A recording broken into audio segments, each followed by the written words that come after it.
Hello student, કેમ છો? મજામાં? સાઈરામ.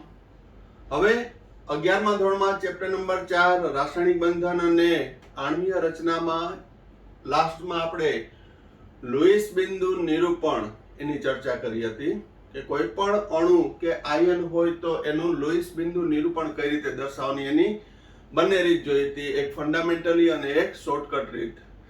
એમાંથી મેં તમને ઇન્સ્ટન્ટમાં ક્વેશ્ચન આપ્યો હતો કે SO3 નાઇટ્રેટ અને કાર્બન મોનોક્સાઇડનું લુઈસ બિંદુ નિરૂપણ દર્શાવો. તો આ વખતે ઘણા બધા વિદ્યાર્થીએ અને જે મેં કીધું એ પ્રમાણે લેક્ચર પૂરો થાય વિડીયો જોયા કે તરત જ છે એ આન્સર આવવા માંડ્યા હતા. તો એ જાણીને એ જોઈને ખૂબ જ આનંદ થયો. તો પેલા આપણે સોલ્વ કરી લઈએ. SO3 નાઇટ્રેટ અને CO. એમાં SO3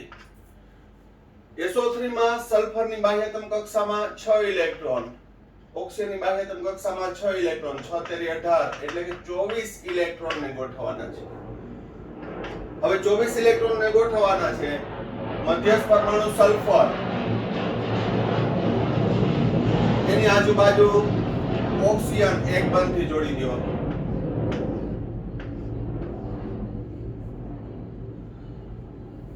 બાહ્યતમ કક્ષા અથવા આજુબાજુ રહેલા પરમાણુની સંખ્યા માં અષ્ટક પૂરું કરો. આ ઓક્સિજન પરમાણુ 1 2 3 4 5 6 7 8 અષ્ટક પૂરું થઈ ગયું. 1 2 3 4 5 6 7 8 1 2 3 4 5 6 7 8. હવે ઇલેક્ટ્રોનની સંખ્યા ગણો. 8 10 12 14 16 18 20 22 અને 24. અહીં SO3 માં 24 ઇલેક્ટ્રોન છે એ ગોઠવાઈ ગયા, પરંતુ મધ્યસ્થ પરમાણુનું અષ્ટક પૂરું થાય છે કે નહીં? તો 2 4 6. તો ત્રણમાંથી કોઈ પણ એક ઓક્સિજન છે એ ઇલેક્ટ્રોન યુગ્મનું પ્રદાન કરે. એટલે આ ઇલેક્ટ્રોન યુગ્મ છે અહીં વચ્ચે લઈ લો એટલે ત્યાં ડબલ બોન્ડ આવશે. તમે આ ઓક્સિજન વચ્ચે કરી શકો, આ પણ કરી શકો, કોઈ પણ કરી શકો. કારણ શું? તો કે SO3 પણ છે એ સંસ્પંદન બંધારણ છે અને સંસ્પંદન બંધારણની શોર્ટમાં વ્યાખ્યા આપું તો એ એક કરતા વધુ લુઈસ બંધારણ દર્શાવતા હોય, એક કરતા વધુ લુઈસ બંધારણ દર્શાવતા હોય એ સંસ્પંદન બંધારણ થશે અને એકબીજામાં પરિવર્તનશીલ હોય. તો આ SO3 નું બંધારણ છે. હવે નાઇટ્રેટ, તો નાઇટ્રેટની બાહ્યતમ કક્ષામાં 5 6 તેરી 18 અને -1 એટલે એક મેળવો છે એટલે +1. તો અહીંયા ઇલેક્ટ્રોન થશે 24. તો નાઇટ્રોજન ની આજુબાજુ ગોઠવાયેલા ઓક્સિજન પરમાણુ એક બંધથી જોડો. આજુબાજુ ગોઠવાયેલા પરમાણુનું અષ્ટક પૂરું કરો. 2 4 6 8 2 4 6 8 2 4 6 8. તો અહીં 24 ઇલેક્ટ્રોન છે એ પૂરા થઈ ગયા. 24 ઇલેક્ટ્રોન પૂરા થઈ ગયા. હવે નાઇટ્રોજનનું અષ્ટક પૂરું થતું નથી એટલે કોઈ પણ એક ઓક્સિજન આ વખતે અહીંયાથી લઈએ. 2 ઇલેક્ટ્રોન નાઇટ્રોજન ઓક્સિજન વચ્ચે એટલે નાઇટ્રોજનનું અષ્ટક પૂરું. 2 4 6 8 અને કુલ વીજભાર એના ઉપર -1 આવશે. આ મેં શોર્ટકટ રીત દર્શાવવા માટેની એના આધારે કર્યું છે. ફંડામેન્ટલી શું છે જુઓ. નાઇટ્રોજનની બાહ્યતમ કક્ષામાં 2 ઇલેક્ટ્રોન, 5 ઇલેક્ટ્રોન હોય. જોજો, ઓક્સિજન ગોઠવી દેવાના. નાઇટ્રોજનની બાહ્યતમ કક્ષામાં 5 ઇલેક્ટ્રોન માંથી 2 ઇલેક્ટ્રોનની એક ઓક્સિજન સાથે ભાગીદારી. ઓક્સિજનના 2 4 6 2 ભાગીદારીમાં એક નાઇટ્રોજનના અબનકારક ઇલેક્ટ્રોન યુગ્મ ઓક્સિજન સાથે સવર સહસંયોજક બનથી એટલે અષ્ટક પૂરું થઈ ગયું. એક નાઇટ્રોજનમાં રહેલા 5 માના 2 ઇલેક્ટ્રોન, 2 ઇલેક્ટ્રોનની ભાગીદારી, બીજા ઓક્સિજન સાથે સવર સહસંયોજક બન અને ત્રીજા ઓક્સિજન સાથે એક ઇલેક્ટ્રોનની ભાગીદારી. 1 2 3 4 5 અને 6 ઓક્સિજનની બાહ્યતમ કક્ષામાં 6 એમાંથી એક ઇલેક્ટ્રોનની, બીજા ઓક્સિજન સાથે બે ઇલેક્ટ્રોનની, ત્રીજા ઓક્સિજન સાથે સવર્ષો સંયોજક બંધ. અને હવે અષ્ટક જો અહીંયા નાઇટ્રોજન નું પૂરું થઈ ગયું 2 4 6 8 આનું ઓક્સિજન નું અષ્ટક પૂરું થઈ ગયું 2 4 6 8 આ ઓક્સિજન નું અષ્ટક પૂરું થઈ ગયું 2 4 6 8 અહીં આ ઓક્સિજન નું જો 2 4 6 ને 7 અને જે ચોકડી સ્વરૂપે દર્શાવું છું ચોકડી સ્વરૂપે ઈ 12 થી એક ઇલેક્ટ્રોન મેળવો એટલે એના ઉપર કેવો આવશે વીજભાર -1 આ નાઇટ્રેટ આયન થયો NO3 -1 કે ચાર્જ કેના ઉપર આવશે આ ઓક્સિજન ઉપર. ફરીથી 3 ઓક્સિજન નાઇટ્રોજન ની આજુબાજુ 3 ઓક્સિજન જોડાયેલા છે. નાઇટ્રોજન પાસે 5 ઇલેક્ટ્રોન છે. તો કઈ રીતે ભાગ પાડે છે? એક ઓક્સિજન સાથે બે ઇલેક્ટ્રોનની, એક ઓક્સિજન સાથે એક ઇલેક્ટ્રોનની ભાગીદારી. એટલે 2 ને 1 3 તો વપરાઈ ગયા અને એક અબંધકારક ઇલેક્ટ્રોન યુગ્મ સાથે સવર્ષ સંયોજક બંધ. આ રીતે છે એ નાઇટ્રોજન પોતાનું અષ્ટક પૂરું કરે છે. પણ આ જે રીત શીખડાવી એ ટ્રિકી કહેવાય, શોર્ટકટ ટ્રીક. કોઈ પણ અણુની અંદર આ કન્સેપ્ટ તમે લગાડો, ઇલેક્ટ્રોનની સંખ્યા મેં જે સ્ટેપ પ્રમાણે કર્યા હતા એ મુજબ કરતા જાઓ તો એ ટ્રીક થઈ. આ ફંડામેન્ટલી થયું. ચલો CO માં કાર્બનની બાહ્યતમ કક્ષામાં 4 ઇલેક્ટ્રોન, ઓક્સિજનની બાહ્યતમ કક્ષામાં 6 એટલે 10 ઇલેક્ટ્રોન. CO માં 10 ઇલેક્ટ્રોન. તો કાર્બન સિંગલ બોન્ડ ઓક્સિજન, અહીં મધ્યસ્થ પરમાણુ કાર્બન થશે. આમ તો દ્વિપરમાણુય છે એટલે કોઈ પણ એક છે ને અહીંયા ઓછો વિદ્યુત ઋણ છે ને મધ્યસ્થ ગણી લઈએ. ઓછો વિદ્યુત ઋણ ને મધ્યસ્થ. તો આજુબાજુ રહેલા પરમાણુનું અષ્ટક પૂરું કરો 2 4 6 8. કાર્બનની બાહ્યતમ કક્ષામાં અહીં કેટલા ઇલેક્ટ્રોન છે 1 2 3 4 5 સોરી 4. તો હવે કેટલા ઇલેક્ટ્રોન ગોઠવવાના છે 10. પહેલા તો અહીંયા મૂકીએ નહીં 2 4 6 8 10 ઇલેક્ટ્રોન ગોઠવવાના છે 2 4 6 8. હવે કાર્બન પાસે 2. એટલે રીત છે મિક્સ ના થઈ જાય એનું ધ્યાન રાખવું.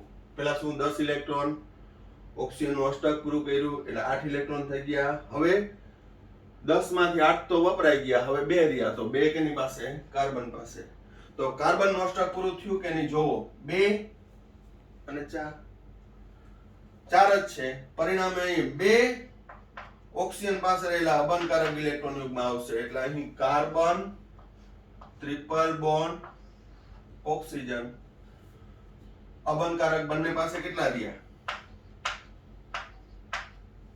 એક અબંધકારક ઇલેક્ટ્રોન યુગ્મ. તો આ થયું કાર્બન મોનોક્સાઇડ નું લુઈસ બિંદુ નિરૂપણ. લુઈસ બિંદુ નિરૂપણ બરોબર. હવે આ ટ્રીક ના આધારે કીધું કે શું 10 ઇલેક્ટ્રોન માંથી આ રીતે કાર્બન સિંગલ બોન્ડ ઓક્સિજન નું અષ્ટક પૂરું કરો. બાકી રહ્યા 2 કાર્બન ને આપી દો. તો કાર્બન નું અષ્ટક પૂરું કરવા માટે ઓક્સિજન ના 2 અબંધકારક ઇલેક્ટ્રોન યુગ્મ કાર્બન ઓક્સિજન વચ્ચે ભાગીદારીથી બંધ બનાવશે. તો આ વાત થઈ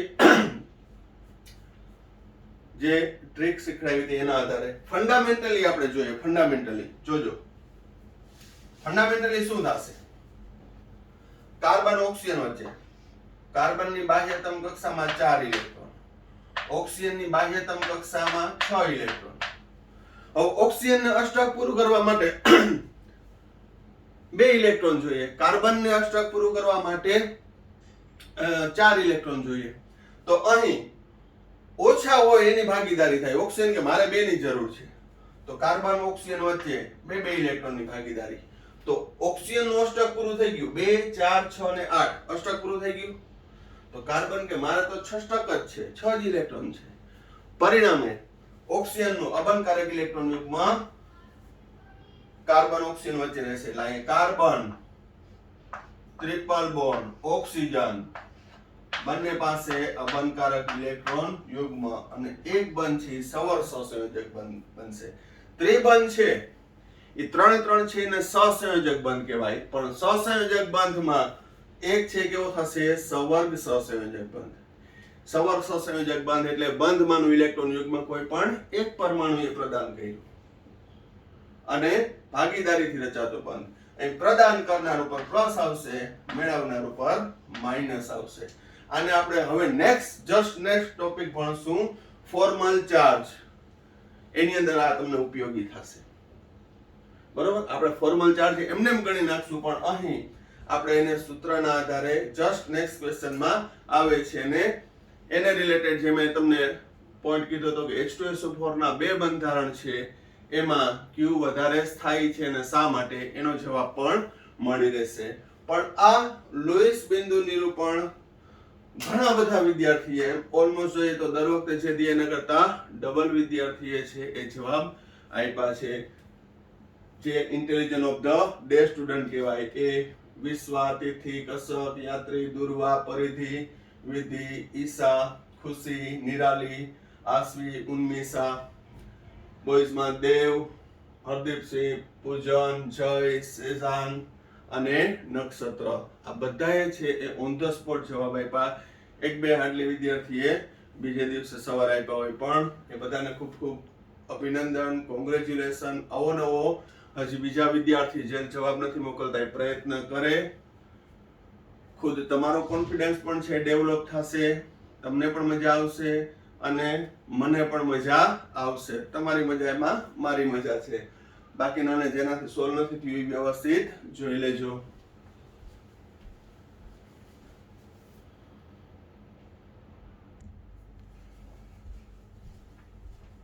હવે નેક્સ્ટ ક્વેશ્ચન, નીચેના અણુમાં રહેલ દરેક પરમાણુ પરનો નિયમનિષ્ઠ વીજભાર અથવા એને ફોર્મલ ચાર્જ, વધુ વર્ડ્સ જે છે ફોર્મલ ચાર્જ શૂટ કરશે. નિયમનિષ્ઠ વીજભાર એટલે કે અણુની અંદર રહેલા જે તે પરમાણુ છે એ ઇલેક્ટ્રોનની કઈ રીતે ભાગીદારી કરે છે, સહિયારી ભાગીદારી કરે છે કે સવર્ગ સહસંયોજક પ્રકારની ભાગીદારી કરે છે, એના આધારે જે તે પરમાણુ ઉપર ચોક્કસ પ્રકારનો વીજભાર ઉદ્ભવશે, જેને ધન વીજભાર અથવા તો ઋણ વીજભાર હશે. એ વીજભારને કહેવામાં આવે છે નિયમનિષ્ઠ વીજભાર. મેં તમને હમણાં જ થોડીક ઝલક આપી હતી, શું કે કાર્બન મોનોક્સાઇડમાં ઓક્સિજન અને ઇલેક્ટ્રોન યુગ્મનું પ્રદાન કરીને ભાગીદારીનો બંધ બનાવ્યો. આથી ઓક્સિજન ઉપર માઇનસ આવતું હતું અને કાર્બન ઉપર માઇનસ આવતું હતું અને ઓક્સિજન ઉપર પ્લસ આવતું હતું, કારણ કે જે પ્રદાન કરે એના ઉપર પ્લસ અને જે મેળવે એના ઉપર વીજભાર માઇનસ આવશે. એને કહેશું આપણે નિયમનિષ્ઠ વીજભાર, ફોર્મલ ચાર્જ. તો દરેક પરમાણુ પરનો ફોર્મલ ચાર્જ છે આપણે નક્કી કરવું હોય તો એનું એક સૂત્ર છે. કયું સૂત્ર છે? તો કે જે તે મુક્ત પરમાણુના સંયોજકતા ઇલેક્ટ્રોનની સંખ્યા, કોઈ પણ અહીંયા એક્ઝામ્પલ આપીશ એટલે વધુ ક્લિયર થઈ જશે. જે તે મુક્ત પરમાણુના સંયોજકતા ઇલેક્ટ્રોનની સંખ્યા ઓછા તે પરમાણુ પરના અબંધકારક ઇલેક્ટ્રોનની સંખ્યા. શબ્દ વાપર્યો છે અબંધકારક ઇલેક્ટ્રોનની સંખ્યા, ઇલેક્ટ્રોન યુગ્મની ઇલેક્ટ્રોનની સંખ્યા ઓછા 1/2 તે પરમાણુના બંધકારક ઇલેક્ટ્રોનની સંખ્યા. દાખલા તરીકે O3 માં દરેક ઓક્સિજન પરમાણુ પરનો નિયમનિષ્ઠ વીજભાર ગણો એમ કહે, અથવા તો એનું બંધારણ જ આપી દીધું હોય.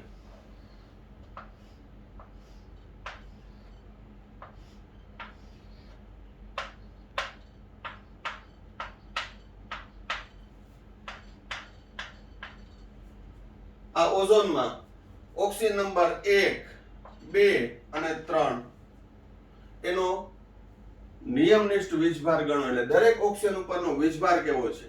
તો આપણે નંબર 1 ઓક્સિજન, નંબર 1 ઓક્સિજન આપ્યો જોઈએ એમાં નંબર, કે નંબર 1 નો, અથવા કે મધ્યસ્થ ઓક્સિજનનો નિયમનિષ્ઠ વીજભાર. તો ઓક્સિજન નંબર 1 આ તમને બંધારણ આપી દીધું હોય અને ન આપ્યું હોય, કે હું એમ કહું કે ઓઝોનમાં દરેક ઓક્સિજન પરમાણુ પરનો નિયમનિષ્ઠ વીજભાર ગણો, તો કઈ રીતે ગણવાનો? જો હવે હું ઓક્સિજન નંબર 1 ની વાત કરું, બરાબર ધ્યાન રાખજો. ઓક્સી નંબર 1 નો નિયમનિષ્ઠ વીજભાર, તો જે તે મુક્ત પરમાણુની સંયોજકતા કક્ષામાં રહેલા ઇલેક્ટ્રોનની સંખ્યા ઓક્સિજન છે તો એની બાહ્યતમ કક્ષામાં સંયોજકતા કક્ષામાં 6 ઇલેક્ટ્રોન છે, ઓછા એ પરમાણુ પાસે રહેલા અબંધકારક ઇલેક્ટ્રોનની સંખ્યા 2 છે. ફરી એકવાર કહું, યુગ્મ 1 અબંધકારક, પણ અહીં ઇલેક્ટ્રોનની સંખ્યા એટલે 2, ઓછા 1/2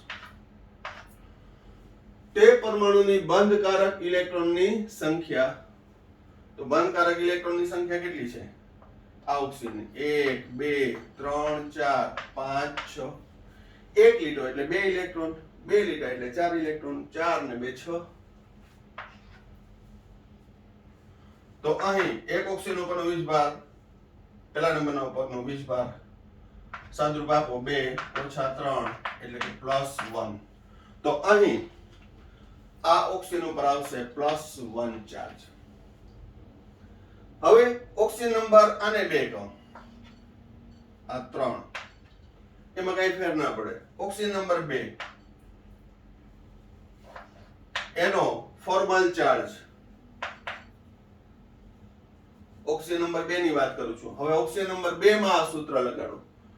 બાહ્યતમ કક્ષામાં રહેલા ઇલેક્ટ્રોનની સંખ્યા એ તો 6 જ હશે, ઓક્સિજન છે એટલે. અબંધકારક ઇલેક્ટ્રોનની સંખ્યા 2 4 6, 2 4 6, ઓછા 1/2 બંધકારક ઇલેક્ટ્રોનની સંખ્યા. બંધકારક આ ઓક્સિજન વચ્ચે કેટલા છે? 2 2. સાદુરૂપ આપો 6 - 6 - 1, 2 2 ઉડે, સાદુરૂપ આપશો એટલે -1. તો આ બીજા નંબરના ઓક્સિજન ઉપરનો ફોર્મલ ચાર્જ કેટલો આવ્યો? -1. કેટલો આવ્યો? -1. હવે 3 નંબરના ઓક્સિજન નો ફોર્મલ ચાર્જ, ઓક્સિજન છે ત્રીજા નંબરનો, એની બાહ્યતમ કક્ષામાં 6 ઇલેક્ટ્રોન. અબંધકારક ઇલેક્ટ્રોન કેટલા? 1 2 3 4, ઓછા 1/2. બંધકારક ઇલેક્ટ્રોન કેટલા છે? બંધકારક 4. ત્રીજા નંબરના ઓક્સિજનના બંધકારક ઇલેક્ટ્રોન કેટલા છે? 2 ને 2 4. તો 6 - 4 - 2, અહીંયા 0. તો ટૂંકમાં કહીએ તો સૂત્ર યાદ રાખવું હોય, અને આપણે લુઈસ બંધારણ આગળ પ્રેક્ટિસ કરી અને હજી આપણે જે નવા આવશે એમાં પ્રેક્ટિસ કરતા જશું. તો દરેક પરનો છે એ નિયમનિષ્ઠ વીજભાર ગણી શકાય. એટલે 3 ઓક્સિજન માંથી એક મધ્યસ્થ ઓક્સિજન ઉપર +1 ચાર્જ, એક પરમાણુ પર -1 ચાર્જ. હવે જોજો, આપણે જે એમને મેં ખ્યાલ આવી જાય વીજભાર કેનો કયો છે, આપણે આ રીતે પ્રેક્ટિસ કરી હતી. આ સવર્ષ હશે જગ્યા 1 2 3 4 5 6 7 8, 1 2 3 4 5 6 7 8, 1 2 3 4 5 6 7 8. આ સવર્ષ સંયોજક બંધ છે. પ્રદાન કરનાર દાન કરે પ્લસ, મેળવે ઋણી. પ્રદાન કરે પ્લસ, મેળવે તો ઋણી, મેળવે તો ઋણ, પ્લસ માઇનસ આવી ગયું. પણ આ સૂત્રના આધારે આપણે ગણવાનું છે. ટેક્સ્ટ બુકમાં આપ્યું છે, પણ 11મા ધોરણમાં એ કાઢી નાખ્યું. પણ મેં તમને કીધું કે જે ટોપિક ડિલીટ કરેલા છે 11મા ધોરણમાં એ આપણે એન્યુઅલ એક્ઝામમાં નહીં પૂછે, પણ એનું નોલેજ તો તમારી પાસે હોવું જોઈએ. હવે આ સૂત્ર યાદ હોય અને કોઈ પણ અણુ આપી દીધો હોય, કોઈ પણ અણુ, બરોબર, તો એ તમે કરી શકો. હજી આપણે ઘણા બધા એક્ઝામ્પલની પ્રેક્ટિસ કરવાની છે. પછી આગળ નેક્સ્ટ ક્વેશ્ચન લઈએ. પહેલા વ્યવસ્થિત એકવાર જોઈ લ્યો.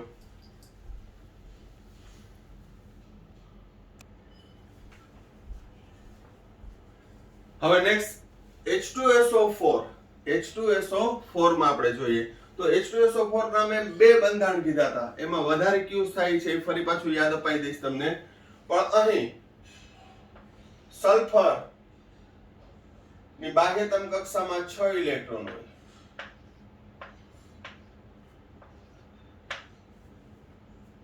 એક ઓક્સિજન સાથે એક ઇલેક્ટ્રોનની, એક ઓક્સિજન સાથે સવર્ષ સંયોજક બને. સોરી, 2 ઓક્સિજન સાથે સાથે સવર સહસંયોજક બંધ અને બે ઓક્સિજન સાથે એક એક ઇલેક્ટ્રોનની ભાગીદારી. આ ઓક્સિજનની બાહ્યતમ કક્ષામાં 1 2 3 4 5 6 અહીં બીજો સંયોજકતા હાઇડ્રોજનના એક ઇલેક્ટ્રોન દ્વારા એટલે અહીં બધાનું અષ્ટક પૂરું થઈ ગયું. 2 4 6 8 2 4 6 8 બરોબર.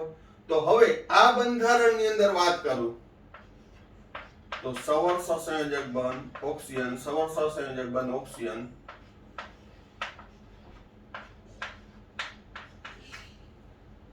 આ રીતનું બંધારણ થયું. હવે એનો વીજભાર ગણીએ આપણે. ફોર્મલ ચાર્જ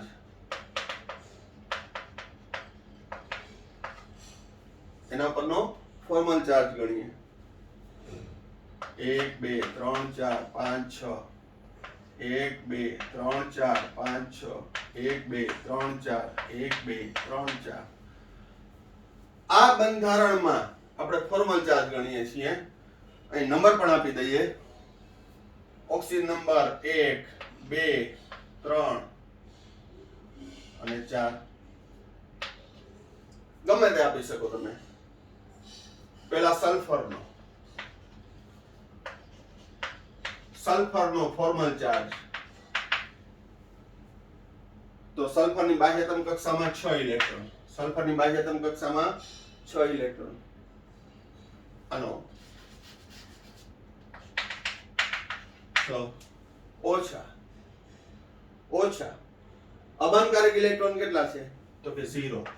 મધ્યસ્થ પરમાણુ સલ્ફર પાસે અબનકારક ઇલેક્ટ્રોન કેટલા છે 0. ઓછા બંધકારક કેટલા છે?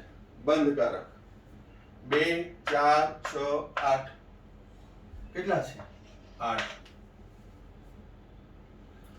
સલ્ફરની વાત કરું એનો ફોર્મલ ચાર્જ ગણું છું તો એની બાહ્યતમ કક્ષામાં રહેલા ઇલેક્ટ્રોનની સંખ્યા જે મુક્ત હોય ત્યારે તો કે 6 એ બંધકારક છે એટલે કે અહીં અબનકારક ઇલેક્ટ્રોનની સંખ્યા 0 આવશે -1/2 અને બંધકારક ઇલેક્ટ્રોનની સંખ્યા તો બંધકારક ઇલેક્ટ્રોનની સંખ્યા કેટલી છે 2 4 6 8 6 4 બરાબર +2. તો અહીં સલ્ફર ઉપર કેવો વીજભાર આવશે +2. કેટલો આવશે +2. હવે બીજા નંબરનો 2 નંબરનો ઓક્સિજન અથવા 1 નંબરનો ઓક્સિજન એનો ફોર્મલ ચાર્જ ગણી. 1 નંબરના ઓક્સિજન 1 2 3 4 ના ગણશું તો થોડીક હવે સ્પીડ રાખશું. ઓક્સિજનની બાહ્યતમ કક્ષામાં 6.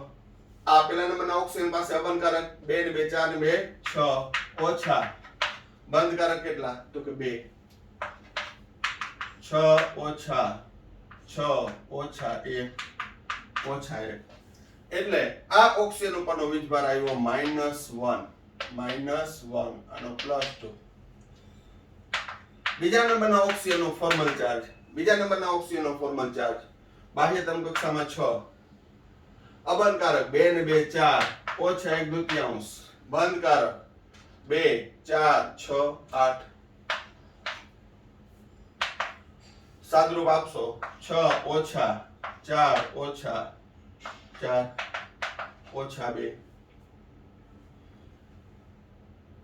તો અહીંયા -2 કેટલો વીજભાર આવ્યો -2. ત્રીજા નંબરના ઓક્સિજનની વાત કરું. ત્રીજા નંબરના આની બાહ્યતમ કક્ષામાં 6 અબનકારક 2 4 6 ઓછા 1/2 બંધકારક 2 6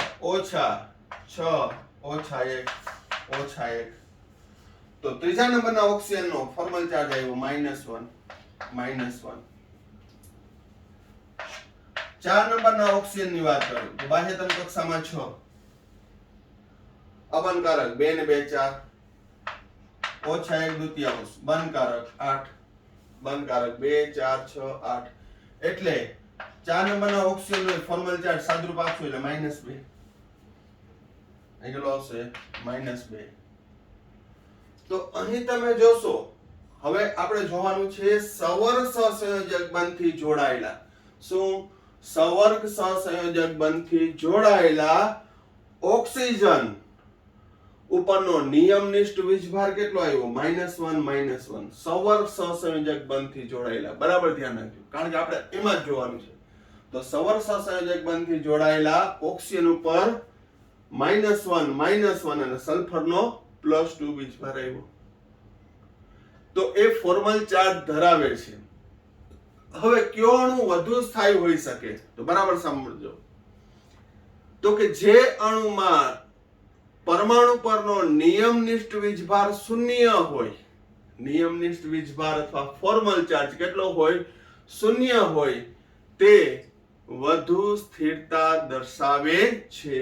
તો અહીં મેં બંધારણ નંબર 1 H2SO4 નું લખ્યું. એમાં આ ઓક્સિજન ઉપર માઈનસ આવ્યો, સવર્ગ સહસંયોજક બંધ ધરાવતો ઓક્સિજન એ માઈનસ ચાર્જ ધરાવે. અને એમને મેં તમને કીધું હમણાં શોર્ટકટ ટ્રીક, સલ્ફર આપે ઓક્સિજન મેળવે એટલે આ પ્લસ આ માઈનસ, એટલે એનો ચાર્જ કેવો આવે છે? તો કે -1 અને +2. પ્લસ આપણે રેડોક્સ પ્રક્રિયામાં ઓક્સિડેશન અંક ગણતા હતા, એમાં પણ આ કન્સેપ્ટ લાગુ પડે છે કે આપણે વિદ્યુત ઋણતાના તફાવતના આધારે. બરોબર? તો અહીં કહેવાનો મતલબ એ વીજભાર ધરાવે છે. હવે મેં બીજું બંધારણ કયું દોર્યું હતું એ પેલા દોરી અને એના પરનો આપણે ફોર્મલ ચાર્જ ગણશું. બરોબર? પણ આ વ્યવસ્થિત રીતે જોઈ લ્યો. ગણતરી ખાસ કાળજીપૂર્વક કરવાની. બરોબર?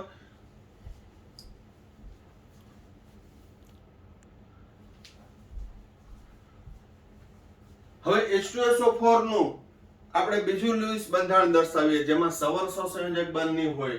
તો એના માટે 2 ઇલેક્ટ્રોન 6 ચોક 24, એટલે કે અહીં 32 ઇલેક્ટ્રોન થાય.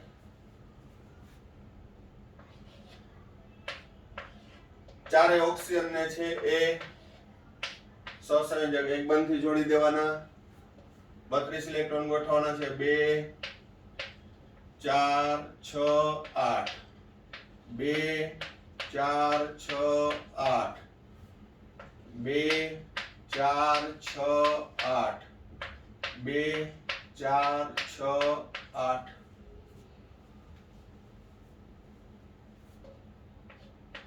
હાઇડ્રોજન,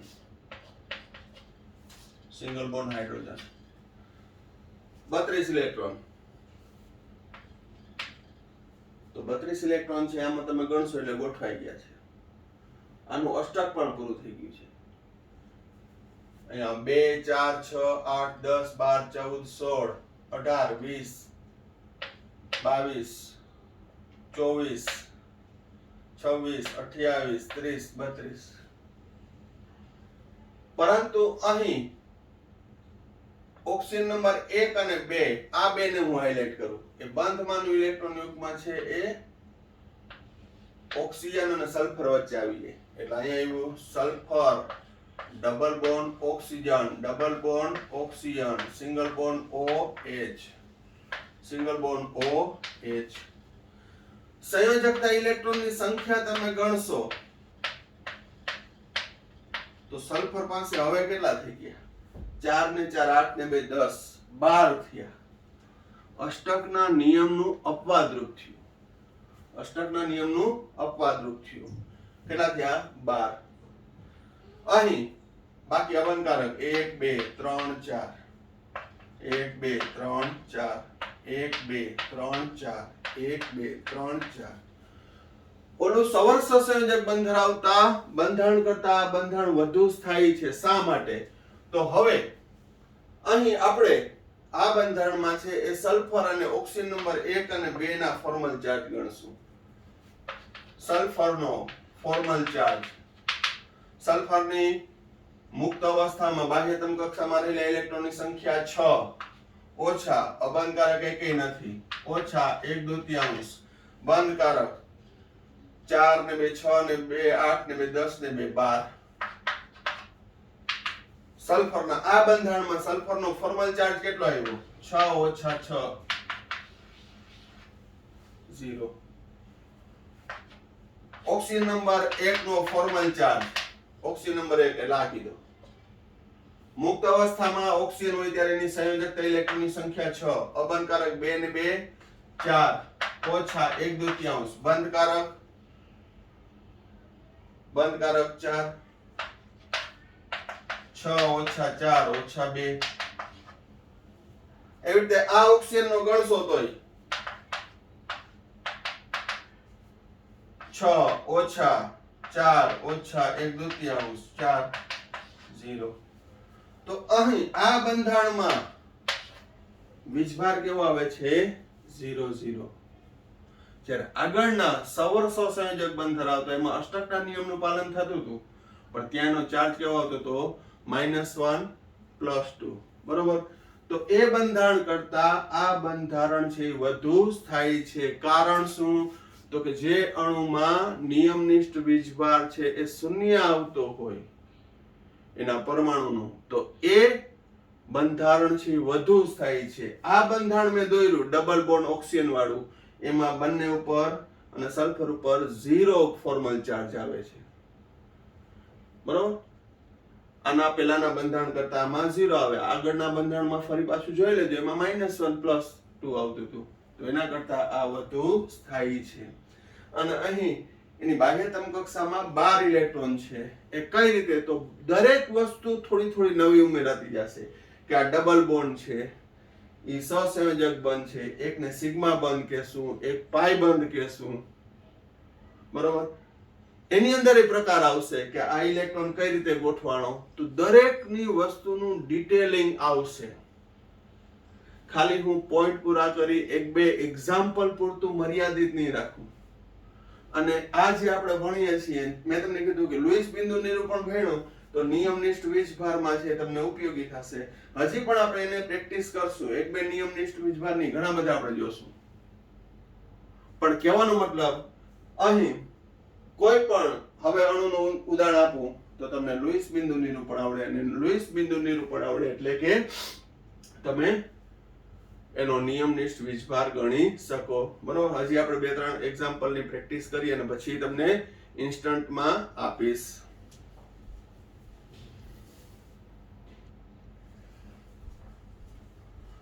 હવે NO2 અણુનું છે એ લુઈસ બિંદુ નિરૂપણ જોઈએ અને દરેક ઓક્સિજન ઉપરનું ફોર્મલ ચાર્જ ગણીએ. તો નાઇટ્રોજનની બાહ્યતમ કક્ષામાં 5 ઇલેક્ટ્રોન, ઓક્સિજન 6 દુ 12 17 ઇલેક્ટ્રોન. અહીં ઇલેક્ટ્રોનની સંખ્યા એકી સંખ્યામાં આવી છે. તો મધ્યસ્થ પરમાણુ નાઇટ્રોજન સાથે એક એક બંધથી ઓક્સિજન જોડી દો. એ ઓક્સિજન અષ્ટક પૂરું કરવા ઇલેક્ટ્રોન ઉમેરી દો. 2 4 6 8 2 4 6 8. હવે ઇલેક્ટ્રોનની સંખ્યા ગણો. 2 4 6 8 10 12 14 અને 16. 16 ઇલેક્ટ્રોન થયા. અહીંયા છે 17. 16 તો ગોઠવાઈ ગયા. તો હવે એક ઓક્સિજન નાઇટ્રોજન ઉપર એક ઇલેક્ટ્રોન ગોઠવું. અને હવે અષ્ટક જુઓ, અહીં કેટલું પૂરું થયું? 2 4 અને 5. 2 4 અને 5. કોઈ પણ એક ઓક્સિજનનું અબંધકારક ઇલેક્ટ્રોન યુગ્મ નાઇટ્રોજન અને ઓક્સિજન વચ્ચે, તો એ શું થશે? આનું ઇલેક્ટ્રોન યુગ્મ ગોઠવી દીધું તો અહીંયા 1 2 3 4 5 6 7 8. 1 2 3 4 5 6 7 8. તો નાઇટ્રોજનની બાહ્યતમ કક્ષામાં હવે કેટલા ઇલેક્ટ્રોન છે? 2 4 6 7. સપ્તક પૂરું થયું છે. શું થયું છે? સપ્તક. ચિંતા ના કરો, કારણ કે આ NO2 નું ઉદાહરણ છે ને એ અષ્ટકના અપવાદ રૂપનું ઉદાહરણ છે. જેમ H2SO4 નું હતું એમ એમાં 12 ટક હતા. કેટલા હતા? 12 ઇલેક્ટ્રોન. આમાં 7 ઇલેક્ટ્રોન જ થાય છે. બરોબર. એટલે આમાં અષ્ટક પૂરું નથી, છતાં પણ આ અણુ સ્થાયી છે. એ હવે આના પછીનો ક્વેશ્ચન અષ્ટકના અપવાદ રૂપ ઉદાહરણ સમજાવો એમાં આવશે. પણ પેલા આપણે અહીંયા લુઈસ બિંદુ નિરૂપણ ભણ્યા. હવે એમાં આપણે જોશું ફોર્મલ ચાર્જ. બંને ઓક્સિજનનો, ઓક્સિજન નંબર 1 ઓક્સિજન નંબર 2 અને નાઇટ્રોજનનો નાઇટ્રોજનનો ફોર્મલ ચાર્જ, નાઇટ્રોજનની બાહ્યતમ કક્ષામાં 5 ઇલેક્ટ્રોન, અબનકારક ઇલેક્ટ્રોન 1, અબનકારક 1 ઓછા 1/2, બંધકારક 2 4 6 5 ઓછા 1 ઓછા 3 +1. આમ નાઇટ્રોજન ઉપરનો વીજભાર કેવો આવે? +1. વ્યવહારે છે કારણ કે આ સવર્ષ સંયોજક બંધ છે, જેને દેખાયું હશે ને ખ્યાલ આવી ગયો હશે કે આ સવર્ષ સંયોજક બંધ છે. તો નાઇટ્રોજન ઉપર +1. 1 નંબરના ઓક્સિજનનો ફોર્મલ ચાર્જ, 1 નંબરના ઓક્સિજન એટલે આની વાત કરું, એનો ફોર્મલ ચાર્જ બાહ્યતમ કક્ષામાં 6 ઇલેક્ટ્રોન હોય, બંધ અબનકારક ઇલેક્ટ્રોનની સંખ્યા 6 ઓછા બંધકારક 2 જ છે, તો 6 ઓછા સાદુરૂપ આપો 6 ઓછા 1 -1. આની ઉપર -1, આની ઉપર 0 જ આવશે, પણ છતાંય આપણે ગણી લઈએ. 2 નંબરના ઓક્સિજનનો ફોર્મલ ચાર્જ, 2 નંબરના ઓક્સિજનનો ફોર્મલ ચાર્જ બાહ્યતમ કક્ષામાં ઓક્સિજન છે એટલે 6, અબનકારક 2 ને 2 4 ઓછા 1/2, બંધકારક 4, 6 ઓછા 4 ઓછા 2, તો અહીંયા 0 આવ્યો. કોઈ પણ અણુ આપે તો તમે એનો ફોર્મલ ચાર્જ ગણી શકો. બરોબર? અહીંયા SO2 નું બંધારણ આપી દીધું હોય,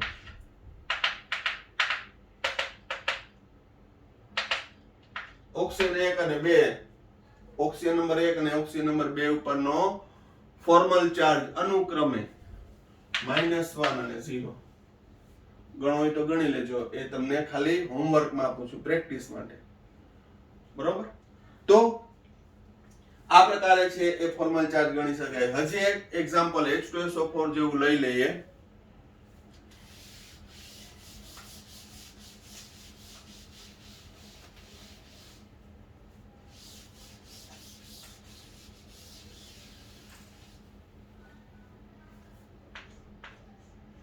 H3PO3 ફોસ્ફરસ એસિડ.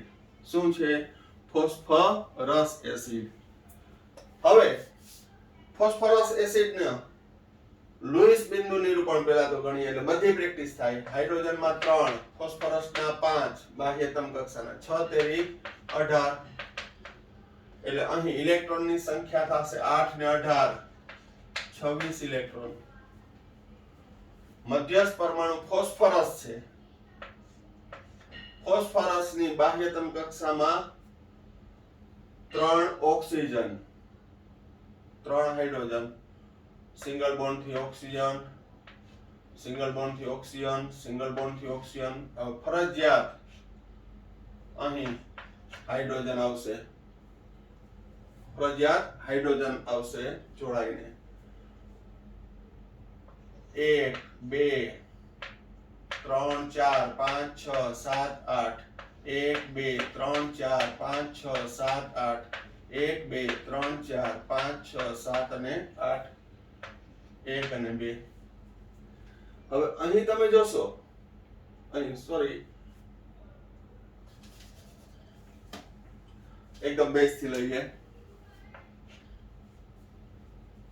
3 ઓક્સિજન છે, 3 ઓક્સિજન અને 3 હાઇડ્રોજન છે, તો અહીં એક હાઇડ્રોજન, બીજો, અહીં ત્રીજો નહીં ગોઠવું, અહીંયા ત્રીજો ઓક્સિજન સાથે હાઇડ્રોજન નહીં જોડવું, ફરજિયાત અહીંયા ફોસ્ફરસ સાથે જોડાશે. શા માટે? તેની હમણાં જ્યારે હું ફંડામેન્ટલી તમને એ બંધારણ સમજાવીશ ને ત્યારે ખ્યાલ આવશે. તો અહીં થયું ઇલેક્ટ્રોનની સંખ્યા, દરેકનું અષ્ટક પૂરું થઈ ગયું. ફોસ્ફરસનું પણ અષ્ટક પૂરું થઈ ગયું. ફોસ્ફરસનું અષ્ટક પણ કેવું થઈ ગયું? પૂરું થઈ ગયું. ઇલેક્ટ્રોન ગણો કેટલા છે? 2 4 6 8 10 12 14 16 18 20 22 24 26 પૂરા થઈ ગયા. 26 કેવા થઈ ગયા? પૂરા થઈ ગયા. પરંતુ બરાબર ધ્યાન રાખજો, આ બે ઓક્સિજન નંબર 1 અને ફોસ્ફરસ ની વાત કરું ઓક્સિજન નંબર 1 અને ફોસ્ફરસ ની વાત કરું તો ત્યાં ફોર્મલ ચાર્જ -1 આવશે અને અહીંયા +1 આવશે. ગણવું હોય તો આપણે ગણી લઈએ.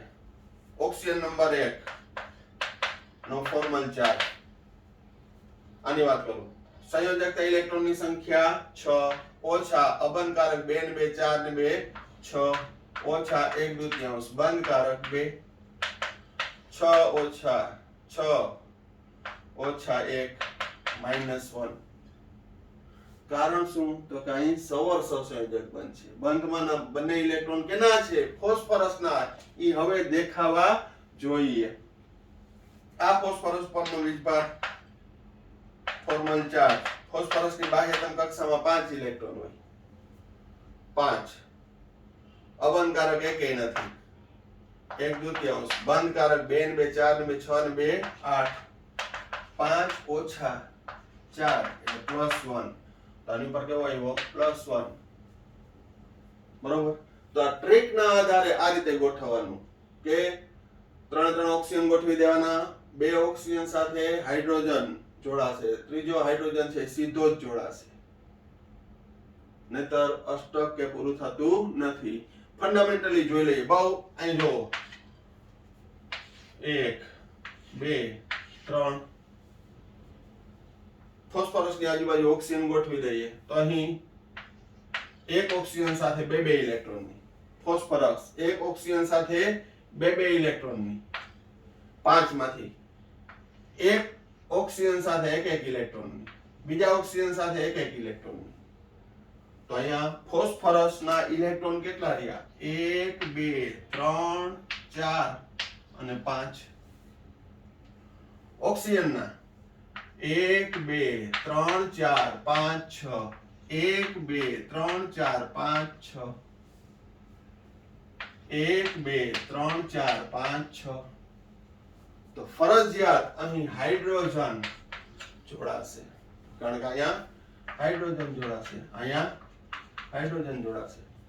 તો આ મેં ફંડામેન્ટલી કીધું કે ફોસ્ફરસની બાહ્યતમ કક્ષામાં 5 ઇલેક્ટ્રોન છે, તો 2 ઇલેક્ટ્રોન એક ઓક્સિજન સાથે બે ઇલેક્ટ્રોનની ભાગીદારી, 2 ઓક્સિજન સાથે એક ઇલેક્ટ્રોનની ભાગીદારી, અને 5મો એ હાઇડ્રોજન સાથે ફરજિયાત. એટલે મેં અહીંયા તમને કીધું કે ફોસ્ફરસ સાથે હાઇડ્રોજન સીધો જોડાશે. બરોબર. તો આ ફંડામેન્ટલી આવડવું જોઈએ, ખાલી ટ્રીક ના આધારે ના ચાલે. આપણે જો કાયદેસરનું ક્લિયર નોલેજ ડેવલપ કરવું હોય તો. બરોબર. તો અહીં આ રીતનું બંધારણ થયું. કેવું? તો કે અહીંયા ડબલ બોન્ડ, અહીંયા સવર સહસંયોજક બંધ, સિંગલ બોન્ડ OH અને અહીંયા H. બરોબર. પણ અહીંયા તમે જોશો તો આ સવર સહસંયોજક બંધ જેવું થયું. આ બંધારણ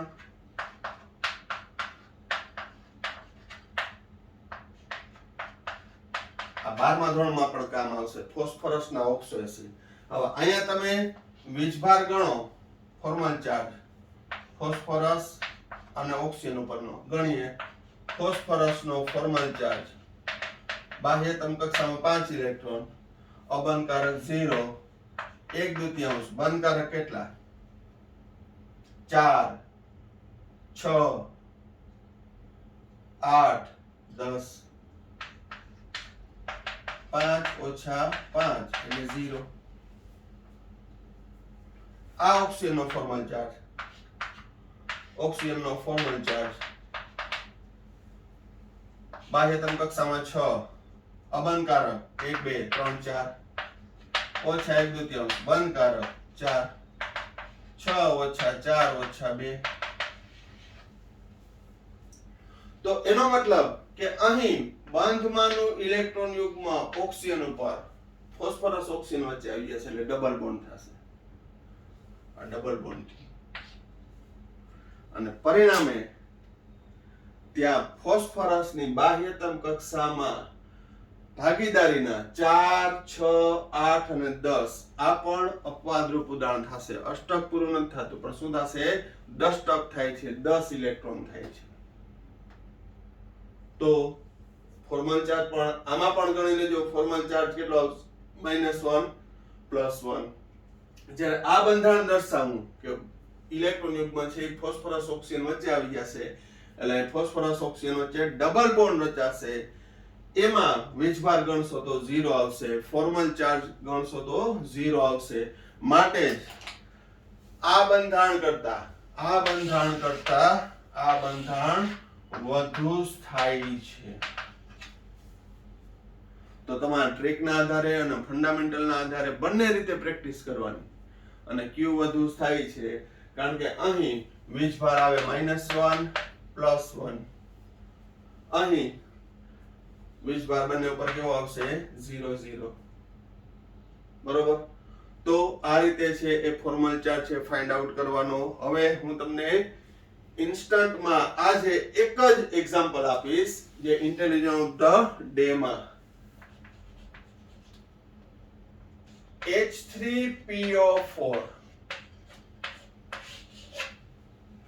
H3PO4 નું લુઈસ બંધારણ તમારે દર્શાવવાનું છે. બંને લુઈસ બંધારણ દર્શાવવાના. બરોબર. અને દરેક ઉપરનો ફોર્મલ ચાર્જ તમારે ગણવાનો છે. દરેક પરમાણુ પરનો શું ગણવાનો છે? Formal charge. અને જે બંધારણ તમે દર્શાવો, બે બંધારણ આવશે, એ બંને બંધારણમાંથી કયું બંધારણ સ્થાયી છે એનો મને જવાબ આપવાનો છે. એટલે આજનો intelligence of the day question ફક્ત એક જ અણુ H3PO4 ફોસ્ફોરિક એસિડ. બરોબર. એ ફોસ્ફોરિક એસિડ ના બંધારણ દર્શાવી, લુઈસ બિંદુ નિરૂપણ દર્શાવી અને એમાંથી કયું બંધારણ વધુ સ્થાયી છે એ તમારે કહેવાનું છે. અને દરેક પરમાણુ પરનો ફોર્મલ ચાર્જ આ રીતે ગણવાનો રહેશે. વિડીયોની મર્યાદાને ધ્યાનમાં રાખી આ વિડીયોમાં આપણે અહીંયા સુધી રાખીએ છીએ. નેક્સ્ટ ક્વેશ્ચન અષ્ટકના નિયમના અપવાદરૂપ ઉદાહરણ છે એ જલ્દીથી બીજો વિડીયો આવશે કે ઝડપથી જોઈ લેજો. બરોબર. તો આ વિડીયોમાં આપણે અહીંયા સુધી રાખીએ છીએ. Thank you. સાઈરામ.